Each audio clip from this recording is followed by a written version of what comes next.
உறவுகளுக்கு வணக்கம் மக்களே. இந்த பதிவில் நம்ம என்ன பார்க்க போகிறோம் அப்படின்னு பார்த்தீங்கன்னா, ஒரு அருமையான விஸ்வகர்மா கம்யூனிட்டி சேர்ந்த ஆண்வரன் மறுமணம் தான் பார்க்க போகிறோம். அந்த அன்பு நண்பர் எங்கே இருக்கார் அப்படின்னு பார்த்தீங்கன்னா, நம்ம கும்பகோணத்தில் ஒர்க்கு வந்து பார்த்தீங்கன்னா கும்பகோணத்தில், அவர் இருப்பிடம் அப்படின்னு பார்த்தீங்க அப்படின்னா திருவாரூர் மாவட்டத்தில் இருக்கிறாங்க.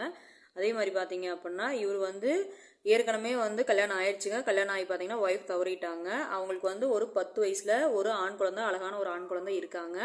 அவங்க வந்து பார்த்தீங்க அப்படின்னா அவங்க அக்காட்ட வளர்ந்துட்டு இருக்காங்க. ஏன்னா இவர் வந்து இனிமேல் நம்ம தனிமையாக இருக்க முடியாது, கல்யாணம் பண்ணிக்கலாம் அப்படின்னு சொல்லி அவங்க அம்மா அப்பாலாம் முடிவு பண்ணி அவங்க அக்காலாம் முடிவு பண்ணி இது வந்து கல்யாணத்துக்கு ஏற்பாடு பண்ணுறாங்க. அதே மாதிரி பார்த்தீங்க அப்படின்னா ஒரு 3 டிகிரி முடிச்சிருக்கிறாருங்க.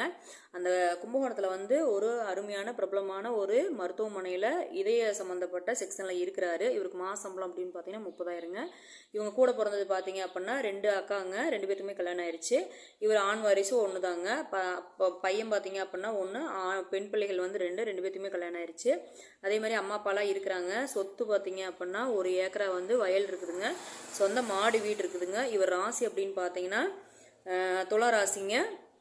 நட்சத்திரம் அப்படின்னு பார்த்தீங்கன்னா விசாகம், லக்னம்னு பார்த்தீங்கன்னா சிம்ம லக்னம். அதே மாதிரி பார்த்தீங்க அப்படின்னா இவர் வந்து குடும்ப பாங்கான பொண்ணாக இருந்தால் போதும், 1 டிகிரி முடிச்சிருந்தா போதும். இப்போ நம்ம சேனலில் வந்து எப்படி வரேன்னு கேட்டிருக்காங்கன்னா, அதான் உங்களுக்கு எப்பவுமே தெரியுமே பார்த்தீங்கன்னா கணவனால் கைவிடப்பட்டவங்க, மறுமணம், விதவைங்க, ஏழைங்க, இந்த மாதிரி அந்த மாதிரி தான் அவர் வந்து எதிர்பார்க்குறாரு. ஏன்னா வசதி வாய்ப்பு எதுவுமே வேண்டாம், எங்களுக்கு வந்து குடும்ப பாங்கான பொண்ணாக இருந்தால் போதும், எங்களை வந்து பார்த்துக்கிட்டா போதும் அப்படிங்கிற மாதிரி தான் எதிர்பார்க்குறாங்க. அதாவது நம்ம சேனலில் பார்க்குற அன்புள்ளங்கள் யாராவது இவரோட கண்டிஷனில் இருந்தீங்க அப்படின்னா, அதாவது அவங்க விஸ்வகர்மான்னு அவர் வந்து கேட்கல, எங்களுக்கு வந்து உட்பிரிவாக இருந்தாலும் ஓகே அதை அப்படிங்கிற மாதிரி தான் சொல்லியிருக்காங்க. எங்குதுலேயே இல்லைனாலும் பரவாயில்ல, உட்பிரிவாக இருந்தாலும் பரவாயில்ல அப்படிங்கிற மாதிரி தான் கேட்டிருக்காங்க. அவங்க வந்து எதுவுமே செய்ய வேண்டாம், அவங்களுக்கு குழந்தை இருந்தால் கூட நாங்கள் ஏற்றுக்கிறோம் அப்படிங்கிற மாதிரி தான் சொல்லியிருக்கிறாங்க. முடிஞ்ச வரைக்கும் பார்த்தீங்க அப்படின்னா 1 டிகிரி முடிச்சிருக்கணும் அப்படிங்கிற மாதிரி அவர் எதிர்பார்க்குறாரு. ஏன்னா அவர் டாக்டராக இருக்கார் இல்லைங்களா, அதனால் வந்து 1 டிகிரி முடிச்சிருந்தா போதும் அப்படிங்கிறாரு. அதே மாதிரி பார்த்தீங்க அப்படின்னா எங்கள் அக்கா தங்கச்சிலாம் அனுசரிக்கணும், எங்கள் அம்மா அப்பா மெயினாக நல்லா பார்த்துக்கணும். ஏன்னா அப்படியே அவங்க வேலை செஞ்சுட்டு இருந்தால் கூட வேலைக்கெலாம் போக வேண்டாம், எங்களை வந்து நல்லபடியாக பார்த்துக்கிட்டா போதுங்கிற மாதிரி தான் வரேன்னு கேட்டிருக்காங்க. நம்ம சேனலில் ஃபாலோ பண்ணுற தங்கங்கள் யாராக இருந்தாலும் சரி, மறுமணத்துக்கு தேடிட்டு இருந்தீங்க அப்படின்னா தாராளமாக நம்ம சேனலில் வர நம்பர் கான்டெக்ட் பண்ணுங்கள். கான்டெக்ட் பண்ணி மேலும் விவரங்களை தெரிஞ்சுக்கலாம். இந்த வாய்ப்பு கொடுத்த மக்களுக்கு நன்றி, வணக்கம்.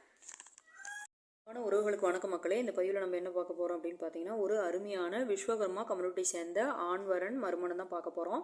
அந்த அன்பு நண்பர் எங்கே இருக்கார் அப்படின்னு பார்த்தீங்கன்னா, நம்ம கும்பகோணத்தில் ஒர்க்கு வந்து பார்த்தீங்கன்னா கும்பகோணத்தில், அவர் இருப்பிடம் அப்படின்னு பார்த்தீங்க அப்படின்னா திருவாரூர் மாவட்டத்தில் இருக்கிறாங்க. அதே மாதிரி பார்த்தீங்க அப்படின்னா இவர் வந்து ஏற்கனவே வந்து கல்யாணம் ஆயிடுச்சுங்க. கல்யாணம் ஆகி பார்த்தீங்கன்னா ஒய்ஃப் தவறிட்டாங்க. அவங்களுக்கு வந்து ஒரு 10 வயசில் ஒரு ஆண் குழந்தை, அழகான ஒரு ஆண் குழந்தை இருக்காங்க. அவங்க வந்து பார்த்தீங்க அப்படின்னா அவங்க அக்காட்ட வளர்ந்துட்டு இருக்காங்க. ஏன்னா இவர் வந்து இனிமேல் நம்ம தனிமையாக இருக்க முடியாது, கல்யாணம் பண்ணிக்கலாம் அப்படின்னு சொல்லி அவங்க அம்மா அப்பாலாம் முடிவு பண்ணி அவங்க அக்காலாம் முடிவு பண்ணி இது வந்து கல்யாணத்துக்கு ஏற்பாடு பண்ணுறாங்க. அதே மாதிரி பார்த்தீங்க அப்படின்னா ஒரு 3 டிகிரி முடிச்சிருக்கிறாருங்க.